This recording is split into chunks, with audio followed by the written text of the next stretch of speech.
എല്ലാവർക്കും നമസ്കാരം. ഞാൻ ഗോപിക, സൈക്കോളജി കൗൺസിലർ. നല്ല കുഞ്ഞുങ്ങളെ വളർത്തിയെടുക്കുക എന്നത് നമ്മുടെ മുമ്പിലുള്ള ഒരു വളരെ ഡിഫിക്കൽട്ടായ എന്നാൽ വളരെ ഭാവനാപരമായി ചെയ്യേണ്ട ഒരു ജോലി തന്നെയാണ്. പാരന്റിങ്ങിനെ കുറിച്ച് പഠിക്കുന്നത് ഒരു വൈഡ് ഏരിയ ആണ്. പാരന്റിങ്ങിനെ കുറിച്ച് ഞാൻ ഇതിനു മുമ്പ് ചെയ്തിട്ടുമുണ്ട്. എന്നാൽ നമ്മുടെ അടുത്ത് കുട്ടികളുമായി എത്തുന്ന പാരന്റിനെ അനുഭവങ്ങളിൽ നിന്ന് അല്ലെങ്കിൽ പാരന്റ് പറയുന്ന അനുഭവങ്ങൾ കേട്ടപ്പോൾ എനിക്കത് നിങ്ങളുമായി കുറച്ച് കാര്യങ്ങൾ ഷെയർ ചെയ്യണമെന്ന് തോന്നിയതിൻ്റെ അടിസ്ഥാനത്തിലാണ് നമ്മൾ ഇന്ന് സംസാരിക്കുന്നത്. ഒരു ടോക്സിക് പാരന്റിന്റെ ക്യാരക്ടർ എന്തായിരിക്കും എന്നതാണ്. എല്ലാ പാരന്റും ഇഷ്ടപ്പെടുന്നത് തൻ്റെ കുഞ്ഞുങ്ങളെ വളരെ ഭാവിയിലേക്ക് വേണ്ടി നല്ല സ്വഭാവക്കാരായി വളർത്തിയെടുക്കാൻ ഉദ്ദേശിച്ചിട്ട് തന്നെ ആയിരിക്കും അവർ പലതും പറയുന്നതും പ്രകടിപ്പിക്കുന്നതും എല്ലാം. പക്ഷേ how to affect their children, അത് പലപ്പോഴും നമ്മൾ മറന്നു പോകുന്നു. അപ്പൊ എന്തൊക്കെയാണ് ഒരു ടോക്സിക് പാരന്റിന്റെ സൈൻസ് അല്ലെങ്കിൽ അവരുടെ ലക്ഷണങ്ങൾ എന്തൊക്കെയായിരിക്കും എന്നതാണ് പറയുന്നത്. ഒന്ന്, അതോറിറ്റേറിയൻ പാരന്റിങ് സ്റ്റൈൽ ആയിരിക്കും അവർക്കുണ്ടായിരിക്കുക. എന്താണ് അതോറിറ്റേറിയൻ പാരന്റിങ് സ്റ്റൈൽ എന്ന് പറഞ്ഞാൽ? സ്വന്തം ഇഷ്ടത്തിന് മാത്രം അവര് പ്രാധാന്യം കൊടുക്കുകയും വളരെ ശിക്ഷാ നടപടികളിലൂടെ കുട്ടികളെ വളർത്തിയെടുക്കുകയും ചെയ്യുന്നതാണ് അത്.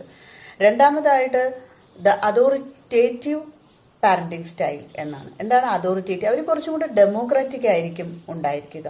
കുട്ടികളുടെ അച്ചീവ്മെന്റിനെ കുറിച്ച് അവരെ നിരീക്ഷിച്ച് അവരുടെ നല്ല സ്വഭാവങ്ങൾ നിരീക്ഷിച്ച് ഒരു നല്ല ക്യാരക്ടർ വളർത്തിയെടുക്കാൻ വേണ്ടി അവർ ശ്രമിക്കുന്നു. മൂന്നാമതായി പറയുന്നത് നെഗ്ലക്ട്ഫുൾ പാരന്റിങ് സ്റ്റൈൽ. ഇത് ഏറ്റവും ഡേഞ്ചറസ് ആയ ഒരവസ്ഥയാണ്. കുട്ടികളിൽ ADHD, ഡിപ്രഷൻ, ഇറിറ്റബിലിറ്റി, ആങ്സൈറ്റി ഒക്കെ ഉണ്ടാക്കുന്നത് ഇത്തരത്തിലുള്ള ഒരു പാരന്റിങ് സിസ്റ്റത്തെയാണ്. എല്ലാത്തിനെയും അവോയ്ഡ് ചെയ്തുകൊണ്ടുള്ള ഒരു ക്യാരക്ടർ ഡൊമിനേറ്റ് ചെയ്യുന്നു പാരന്റ് എന്നത്. Then the fourth one, permissive parenting system. കുട്ടികളോട് വളരെ ഫ്രണ്ട്ലി ആയി കുട്ടിക്ക് ഒരു സ്പേസ് കൊടുത്തുകൊണ്ട് അവരെ ഒരു ഇൻഡിപെൻഡന്റ് ആക്കി വളർത്താൻ വേണ്ടി ശ്രമിക്കുന്ന സ്റ്റൈലിനെയാണ് നമ്മൾ പെർമിസീവ് പാരന്റിങ് സിസ്റ്റം എന്ന് പറയുന്നത്. ഈ ചൈൽഡ് ട്രോമ, ഈ പറഞ്ഞ ക്യാരക്ടറൊക്കെ കാണിക്കുന്ന പാരന്റ് നമുക്കിടയിൽ തന്നെ ഈവൻ നമ്മൾ തന്നെ ആയിരിക്കും. അപ്പൊ അത്തരത്തിൽ ഉണ്ടാകുമ്പോൾ കുട്ടികളിൽ ഒരുപാട് ചൈൽഡ്ഹുഡ് ട്രോമകൾക്ക് കാരണമാകുന്നു. അത് അവരുടെ പ്രതീക്ഷകൾക്കൊത്ത്, പാരന്റിന്റെ പ്രതീക്ഷകൾക്കൊത്ത് കുട്ടികൾ വളരാതെ വരുന്നു. ഇനി എങ്ങനെയാണ് നിങ്ങളുടെ പാരന്റ് ഒരു ടോക്സിക് പാരന്റ് ആണ് എന്ന് തിരിച്ചറിയുന്നത്? അല്ലെങ്കിൽ നിങ്ങൾ ഒരു ടോക്സിക് പാരന്റ് ആണോ എന്ന് എങ്ങനെ തിരിച്ചറിയാം? പ്രധാനമായിട്ടും ഈ പറയുന്ന ക്യാരക്ടർ ഉണ്ടായിരിക്കും അവരിൽ. First one, your parent refuse to respect your boundary. നിങ്ങളുടെ ആഗ്രഹങ്ങൾക്കോ അല്ലെങ്കിൽ നിങ്ങളുടെ ചിന്തയ്ക്കോ ഒരു പ്രാധാന്യവും കൊടുക്കാതെ കണ്ടിന്യൂസ്ലി നിങ്ങളെ വാച്ച് ചെയ്തുകൊണ്ടിരിക്കുന്നു. ഒരു ഫ്രണ്ട്സുമായി പുറത്തു പോയി കഴിഞ്ഞാൽ ഇടയ്ക്കിടയ്ക്ക് വിളിച്ച് എവിടെയാണ് എന്ന് അന്വേഷിക്കുന്നു. കുട്ടികൾക്ക് എല്ലാവർക്കും സെപ്പറേറ്റ് ആയ, കുട്ടികളെല്ലാവരും ഒരു ഇൻഡിവിജ്വലാണ്, സെപ്പറേറ്റ് ഇൻഡിവിജ്വലാണ്. അതുകൊണ്ട് നമ്മൾ അറിയാത്തൊരു രഹസ്യം അവരിൽ ഉണ്ടാവരുത് എന്ന് നമ്മൾ വല്ലാണ്ട് നിർബന്ധം പിടിക്കാൻ പാടില്ല. They are also an individual. അവർക്കും അവരുടേതായ താല്പര്യങ്ങളുണ്ട്. പക്ഷെ ആ രഹസ്യങ്ങൾ not harmful to their future, അതാണ് നമ്മൾ നോക്കേണ്ടത്. Then second, they always demand your respect but will not give you any. എപ്പോഴും ഇങ്ങനെ എന്നെ റെസ്പെക്ട് ചെയ്യണം എന്ന് പേടിപ്പെടുത്തി അല്ലെങ്കിൽ ശിക്ഷയിലൂടെയൊക്കെ കുട്ടികളെ ഇങ്ങനെ ഒരു മുൾമുനയിൽ നിർത്തുക എന്നൊക്കെ കേട്ടിട്ടില്ലേ? പാരന്റ് വരുന്നു വീട്ടിലേക്ക്, പാരന്റ് ജോലി കഴിഞ്ഞ് വരുന്നു എന്നൊക്കെ പറയുമ്പോൾ നമുക്കൊരു പേടി, പാരന്റ് വരുമ്പോൾ നമുക്ക് ഇഷ്ടമാണല്ലോ വേണ്ടത്. അതല്ല, ഒരു പേടിയോടുകൂടി കുട്ടി പാരന്റിന്റെ പ്രസൻസിനെ കാണുന്ന ഒരു സിസ്റ്റമാണ്. അങ്ങനെ ഒരു പാരന്റ് ആയിരിക്കും എപ്പോഴും ഉണ്ടായിരിക്കുക. നിങ്ങൾക്കൊരു പ്രാധാന്യം കൊടുക്കാതെ പാരന്റ് വരുമ്പോൾ തന്നെ നമ്മൾ പേടിച്ചൊരു ഭാഗത്ത് മാറിപ്പോയി ഇരിക്കേണ്ട ഒരവസ്ഥ വരെ, ഒരു അടിമയെ പോലെ ആയിരിക്കും കുട്ടികളെ അവർ കണക്കാക്കുന്നത്. Then third one, they criticise you publicly but never provide any.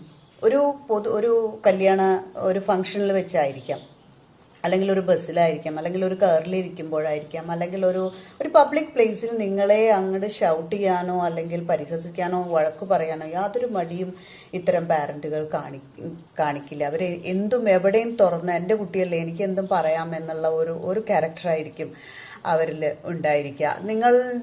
നിങ്ങളെ ഒരു തരത്തിലും എൻകറേജ് ചെയ്യാതെ എപ്പോഴും കുറ്റപ്പെടുത്തിക്കൊണ്ടിരിക്കുന്ന ക്യാരക്ടറായിരിക്കും അവരിൽ കാണാം. Then the fourth character, they don't allow you to express your feeling. നിങ്ങൾക്ക് എന്താണ് പ്രതീക്ഷ, നിങ്ങളുടെ കാര്യം എന്താ, നിങ്ങളുടെ ആഗ്രഹം എന്താ എന്നൊന്നും ഈ പാരന്റ് നിങ്ങളോട് ചോദിച്ചറിയില്ല. പാരന്റ് എന്താണോ പറയുന്നത് അത് ഇഷ്ടമുണ്ടെങ്കിലും ഇഷ്ടമില്ലെങ്കിലും അത് അനുസരിക്കുക. നിങ്ങളുടെ ഇമോഷൻസിന് അവിടെ യാതൊരു പ്രാധാന്യവും ഇല്ലാതെ അത് completely they are ignored. Then the fifth one, they control their children using guilt and money. കുട്ടികളെ സന്തോഷിപ്പിച്ച് അല്ലെങ്കിൽ ഗിഫ്റ്റുകൾ കൊടുത്ത് സാധനങ്ങൾ വാങ്ങിക്കൊടുത്തൊക്കെ അവര് കുട്ടികളെ സന്തോഷിപ്പിക്കും, അല്ലെങ്കിൽ കുട്ടികളെ കയ്യിലെടുക്കുക എന്നൊക്കെ കേട്ടില്ലേ, അങ്ങനെ എടുക്കും. എന്നിട്ട് അവർ എന്തു പറയും, ഞാൻ നിനക്ക് ഇന്ന കാര്യങ്ങളൊക്കെ വാങ്ങി തന്നില്ലേ, എന്നിട്ട് നീ ഇത് ചെയ്തില്ലല്ലോ എന്ന് പറഞ്ഞ് അവരെ ഇങ്ങനെ എപ്പോഴും ബ്ലെയിം ചെയ്തുകൊണ്ടിരിക്കും. അപ്പോ സ്നേഹം എന്ന് പറഞ്ഞാൽ അത് ഒരു കണ്ടീഷണൽ ലവ് ആയിട്ട് അവിടെ മാറുകയാണ്. ഞാൻ ഇന്നത് ചെയ്തത് കൊണ്ട് നീ ഇന്നതൊക്കെ ചെയ്യണം, അല്ലെങ്കിൽ നീ ഇന്നത് ചെയ്തത് കൊണ്ടാണ് ഞാൻ ഇതൊക്കെ ചെയ്തു തരുന്നത്, ഇന്നതാണ് ഞാൻ നിന്നിൽ നിന്ന് പ്രതീക്ഷിക്കുന്നത് എന്ന് ഗിഫ്റ്റിലൂടെയൊക്കെ കൊടുത്ത് അവരെ ഒരു തരം ബ്രൈബിങ്ങിലൂടെ ക്യാരക്ടർ ഫോർമേഷൻ നടത്തുന്ന പാരന്റുകളും ഉണ്ടായിരിക്കുക. അപ്പൊ ഇത്തരം സ്വഭാവങ്ങൾ നിങ്ങളിലുണ്ടോ അല്ലെങ്കിൽ നിങ്ങളുടെ പാരന്റിലുണ്ടോ എന്ന് നിങ്ങൾ ചെക്ക് ചെയ്യുക. ഈ നിങ്ങളുടെ ആൻസർ എസ് എന്നാണെങ്കിൽ പ്ലീസ് ഇഗ്നോർ ഇറ്റ്. അപ്പൊ ഇത്തരം ക്യാരക്ടർ നിങ്ങളിൽ ഉണ്ടെങ്കിൽ your feelings and experience are valid. ശരിയാണത്. നിങ്ങൾക്ക് നിങ്ങളുടേതായ ഫീലിങ്സിനും അല്ലെങ്കിൽ അഭിപ്രായങ്ങൾ പറയാനും ഒക്കെയുള്ള അവകാശമുണ്ട്. കാരണം നിങ്ങളുടെ ഉദ്ദേശശുദ്ധി കുട്ടികളെ നന്നായി വളർത്തുക എന്നതാണ്. പക്ഷേ നമ്മളൊരു ഹെൽത്തി പാരന്റിങ് അല്ല ചെയ്യുന്നത് എങ്കിൽ കുട്ടികളിൽ എപ്പോഴും അത്തരം ഹെൽത്തി പാരന്റിങ് കിട്ടാത്ത കുട്ടികളിൽ എപ്പോഴും ഒരു സെൽഫ് ബ്ലെയിമിങ് ക്യാരക്ടർ കാണാം. എല്ലാം എൻ്റെ തെറ്റാണ് എന്ന് സ്വയം അവനവനെ തന്നെ കുറ്റം പറഞ്ഞുകൊണ്ട് ഉള്ള ഒരു കുട്ടികളായിരിക്കും നമ്മുടെ കയ്യിൽ പിന്നെ കിട്ടുന്നത്. അല്ലെങ്കിൽ ഇനി ഈ പറയുന്ന ക്യാരക്ടറൊക്കെ നിങ്ങൾക്കോ അല്ലെങ്കിൽ നിങ്ങളുടെ ഫ്രണ്ട്സിനോ ഉണ്ട് എങ്കിൽ how you take care of them, എങ്ങനെയാണ് നമ്മൾ അവരെ സംരക്ഷിക്കപ്പെടേണ്ടത്? അല്ലെങ്കിൽ നിങ്ങളുടെ ഒരു കൂട്ടുകാരൻ ഈ പറഞ്ഞ ക്യാരക്ടറിൽ അല്ലെങ്കിൽ ഇത്തരം ഒരു സിറ്റുവേഷനിലൂടെ കടന്നു വന്നതാണെങ്കിൽ നമുക്ക് എങ്ങനെയാണ് അവരെ സഹായിക്കാൻ കഴിയുക? First one, be your own friend, and second one, set a healthy boundary. Parent ഒരിക്കലും മാറില്ല എന്ന് കരുതി പോകുന്ന പോലെ പൊയ്ക്കോട്ടെ എന്നതല്ല. നമ്മുടെ പ്രതീക്ഷകൾ എന്താണോ അത് പാരന്റിനെ പറഞ്ഞ് മനസ്സിലാക്കാൻ നമ്മൾ തന്നെ തയ്യാറാവുക. എനിക്ക് ഇന്ന കാര്യങ്ങളൊക്കെ പറയാനുണ്ട് എന്ന് പറഞ്ഞ് പാരന്റിനോട് ഒരു ഓപ്പൺ കമ്മ്യൂണിക്കേഷന് വേണ്ടി നമ്മൾ തയ്യാറാവണം. Then third one, emotionally detach from your parent. ഞാനിത് പറയുമ്പോൾ ഒരുപാട് നെഗറ്റീവ്സുകൾ വരാം, നെഗറ്റീവ് കമന്റുകൾ പ്രതീക്ഷിക്കുന്നുണ്ട് ഞാൻ.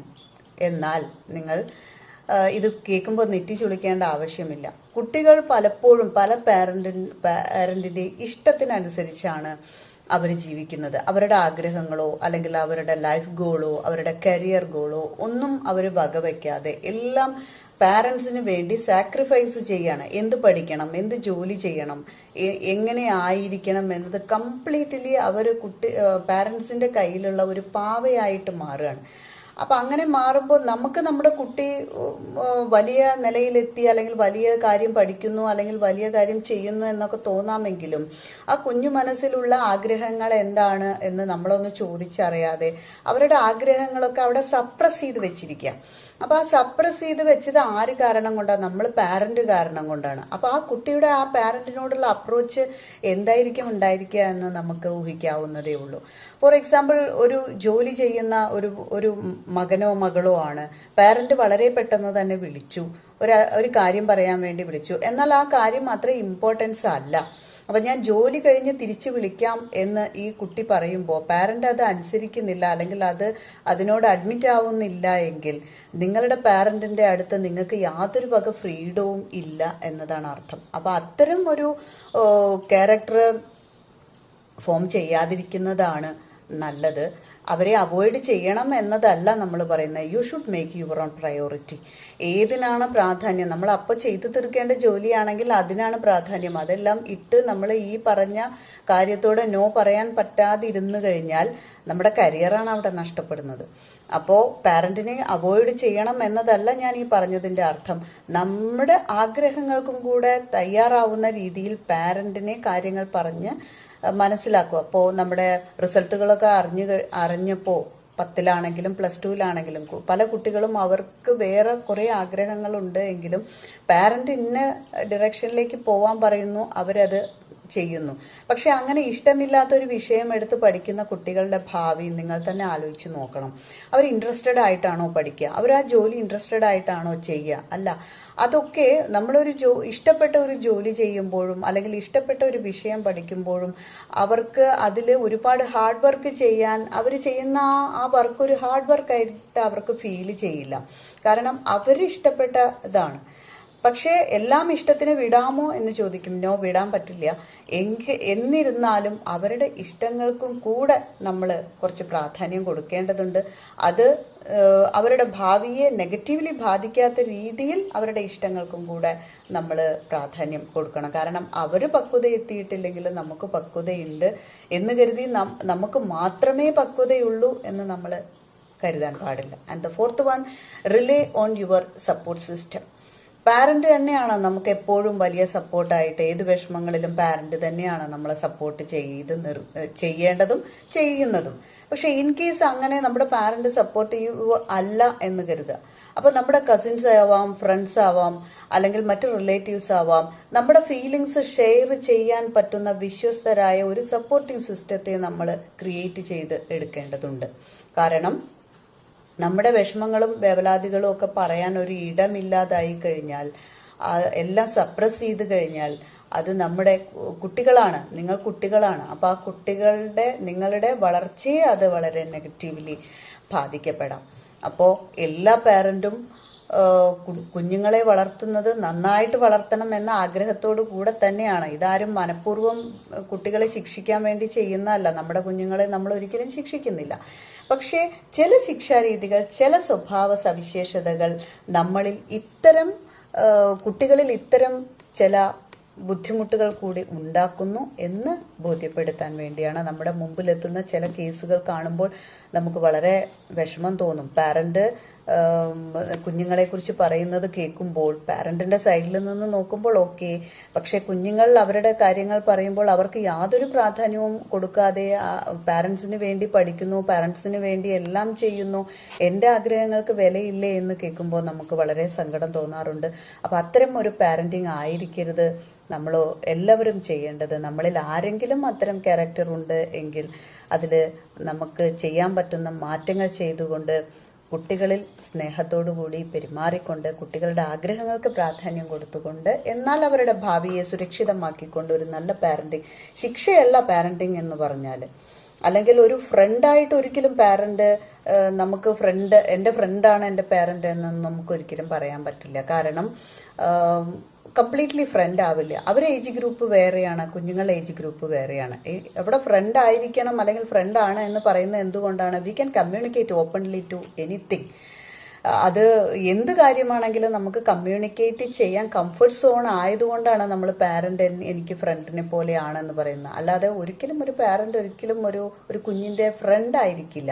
അത് സെയിം ഏജ് ഗ്രൂപ്പിലുള്ളവരെയാണ് ഫ്രണ്ട് ക്രിയേഷനിൽ ഉണ്ടാവും. പക്ഷെ നമുക്ക് ഓപ്പൺ കമ്മ്യൂണിക്കേഷന് പറ്റുമെങ്കിൽ അതുകൊണ്ടാണ് നമ്മളൊരു പാരന്റ് ഒരു ഫ്രണ്ട് ആയിരിക്കണം എന്നൊക്കെ പറയുന്നത്. അപ്പൊ നല്ലൊരു പാരന്റിങ് ആയിരിക്കട്ടെ എല്ലാവർക്കും. അങ്ങനെ നമ്മുടെ കുഞ്ഞുങ്ങളെല്ലാം നല്ല സപ്പോർട്ടോടുകൂടി, സ്നേഹത്തോടുകൂടി, കരുതലോടുകൂടി വളരാൻ കഴിയട്ടെ. നന്ദി, നമസ്കാരം.